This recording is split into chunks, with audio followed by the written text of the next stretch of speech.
Hello আসসালামু আলাইকুম guys, আমি পিয়াস আছি আপনাদের সাথে টেকমগজের পক্ষ থেকে হাজির হয়ে গেলাম আপনাদের সামনে নতুন একটি ফোনের রিভিউ নিয়ে। সো আজকে আমরা যে ফোনটি রিভিউ করব সেটি চায়নাতে একটি নামে লঞ্চ হয়েছে, গ্লোবাল একটি নামে লঞ্চ হবে এবং ইন্ডিয়াতেও আরও একটি অন্য নামে লঞ্চ হবে। সো আজকে আমরা যে ফোনটি রিভিউ করব সেটি হচ্ছে Redmi K40। এটি চাইনিজ ভার্সন আর এটি ইন্ডিয়াতে লঞ্চ হবে Mi 11X নামে, আর এটি গ্লোবালি লঞ্চ হয়েছে Poco F3 নামে। সো ভিডিওতে আপনারা আজকে জানতে পারবেন যে এই ফোনটি আপনাদেরকে কী কী অফার করছে।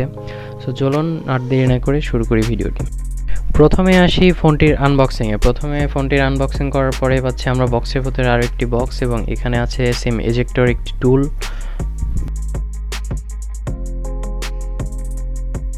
এরপরে থাকছে একটি হেডফোন অ্যাডাপ্টার। এই ফোনটিতে কোনো রকম 3.5 মিলিমিটার হেডফোন জ্যাক ব্যবহার করা হয় নাই, এজন্য বক্সের ভেতরে এই কনভার্টারটি প্রোভাইড করা হয়েছে। এরপরে থাকছে একটি প্রোটেক্টিভ কেস। এই প্রোটেক্টিভ কেসটি হোয়াইট কালারের এবং সফট। এরপরে আমরা পেয়ে যাচ্ছি পোকো F3 ফোনটি। তারপরে রয়েছে ইউএসবি টাইপ সি কেবল এবং 33 ওয়াটের একটি ফাস্ট চার্জার। এই ছিল ছোটোখাটো একটি আনবক্সিং। এবার চলে যাই ভিডিওর বিস্তারিত।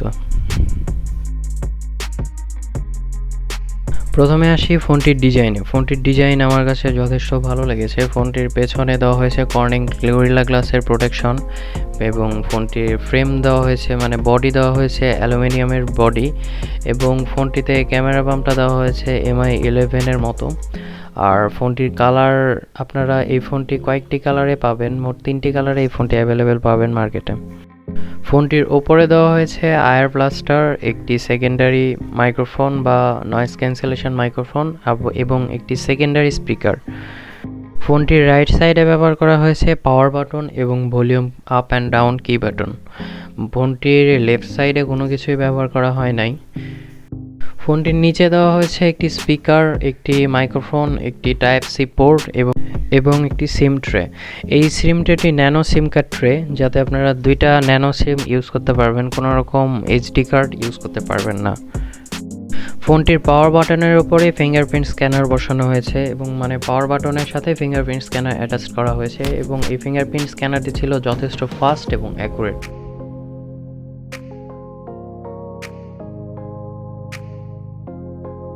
এবার আসি ফোনটির ডিসপ্লেতে। ফোনটিতে 6.67 inch full HD plus super AMOLED display ব্যবহার করা হয়েছে। এই ফোনটির রিফ্রেশ রেট দেওয়া হয়েছে 120 হার্টজ এবং এই ফোনটিতে ডিসপ্লে রেজুলেশন হিসেবে ব্যবহার করা হয়েছে 1080p। ফোনটি ডিসপ্লে প্রোটেক্ট করছে কর্নিং গরিলা গ্লাস 5। ফোনটিতে আরও থাকছে ডিসপ্লের সাথে 1300 নিটসের ব্রাইটনেস, যেটি আপনারা রোদের মধ্যে গেলেও কোনো রকম সমস্যা হবে না ডিসপ্লেটি দেখতে। ফোনটির মাল্টিমিডিয়া এক্সপিরিয়েন্স ছিল যথেষ্ট সুন্দর। ফোনটির ডিসপ্লেটি অনেক সুন্দর কালার প্রডিউস করছিল আমাদেরকে, কোনো রকম ল্যাগিং দেখতে পাইনি ডিসপ্লেতে ভিডিও দেখার সময় এবং ভিডিওগুলো দেখতে অনেক সুন্দর লাগছিল।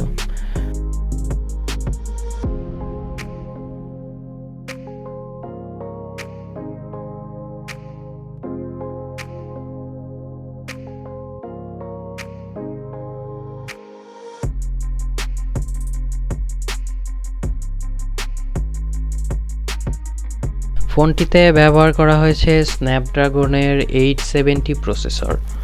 ফোনটিতে র্যাম ব্যবহার করা হয়েছে DDR5 এবং স্টোরেজ ব্যবহার করা হয়েছে UFS 3.1। ফোনটি 4টি ভেরিয়েন্টে মার্কেটে অ্যাভেলেবেল আছে: 6128, 8128, 12 256 এবং 8256 GB। এই প্রসেসরটি Antutu বেঞ্চমার্ক স্কোরের রেজাল্ট এসেছে 6,66,000-এর মতো। এই প্রসেসরটা দিয়ে বা এই ফোনটি দিয়ে আমরা অনেকগুলো গেম ট্রাই করেছি, হাই লেভেলের পাবজি, কল অফ ডিউটি সহ আরও অনেকগুলো গেম ট্রাই করেছি। সবগুলো গেমই হাই ফ্রেম রেট এবং হাই গ্রাফিক্সে খেলা যাচ্ছিল, কোনো রকম ল্যাগিং ইস্যু আমাদের চোখে পড়েনি। আমরা অনেকগুলো গেম খেলেছি, গেমের স্যাম্পলগুলো আপনারা দেখে নিন।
ফোনটিতে আউট অফ দ্য বক্সে আপনারা পেয়ে যাচ্ছেন অ্যান্ড্রয়েড 11 এবং সাথে থাকছে MIUI 12।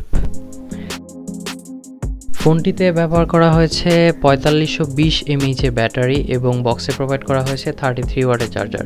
এই চার্জারটি দিয়ে ফোনটিকে চার্জ দিতে 50 মিনিটের মতো সময় লাগছিল 100% হতে, এবং এই ব্যাটারি দিয়ে আমরা 10 ঘন্টার মতো গেমিং ব্যাকআপ পেয়েছি। ফোনটিতে ব্যবহার করা হয়েছে ডুয়েল স্পিকারের সাউন্ড ছিল অনেক লাউড এবং ক্লিয়ার, যথেষ্ট বিট প্রোভাইড করছিল। সাউন্ড স্যাম্পলটি আপনারা দেখে নিন।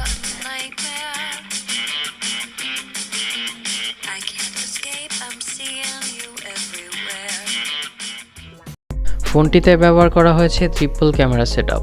মেইন ক্যামেরা হিসেবে ব্যবহার করা হয়েছে 48 মেগাপিক্সেলের ক্যামেরা, সেকেন্ডারি ক্যামেরা হিসেবে ব্যবহার করা হয়েছে 5 মেগাপিক্সেলের টেলিম্যাক্রো ক্যামেরা এবং 8 মেগাপিক্সেলের একটি আলট্রাওয়াইড ক্যামেরা ব্যবহার করা হয়েছে ফোনটিতে ব্যবহার করা হয়েছে 500 একটি সেলফি ক্যামেরা এবং এটি 20 মেগাপিক্সেলের একটি ক্যামেরা। এটি দেখতে অনেক যথেষ্ট ছোট। ফোনটি দিয়ে আমরা অনেকগুলো ছবি তুলেছি, ভিডিও করেছি, সবগুলো স্যাম্পল আপনাদেরকে দিলাম। আপনারা একটু লং হবে ভিডিওটি, কিন্তু দেখলে বুঝতে পারবেন যে আপনার ফুল ডিটেলস তুলে ধরেছি। ক্যামেরার স্যাম্পলগুলো কেমন হয়, ভিডিও রেজলিউশন কেমন হয়, ভিডিওর কোয়ালিটি কেমন হয়, সবগুলোই তুলে ধরেছি। আপনারা স্যাম্পলগুলো দেখতে থাকুন।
সো শেষ মুহূর্তে বলতে গেলে ফোনটি ইন্ডিয়াতে লঞ্চ হবে কিছুদিনের মধ্যেই এবং এর প্রাইস আশা করা যাচ্ছে 26 থেকে 28,000 টাকার ভেতরেই থাকবে। যদি এই প্রাইজেই থাকে ফোনটি তাহলে এটি আপনাদের জন্য একটি বেস্ট ডিল হবে, কারণ এই ফোনটি আপনাদেরকে একটা ভালো প্রসেসর সাজেস্ট করছে, প্লাস ভালো ক্যামেরা দিচ্ছে, ডিসপ্লে দিচ্ছে অনেক সুন্দর। তো সব কিছু মিলে এই ফোনটি আপনাদের জন্য একটি ভালো ডিল হতে পারে। তো ভিডিওটি কেমন লাগলো জানাবেন আমাদেরকে কমেন্ট বক্সে, এবং ভিডিওটি ভালো লাগলে লাইক করবেন, কমেন্ট করবেন এবং সাবস্ক্রাইব করে আমাদের পাশে থাকবেন। ধন্যবাদ সবাইকে।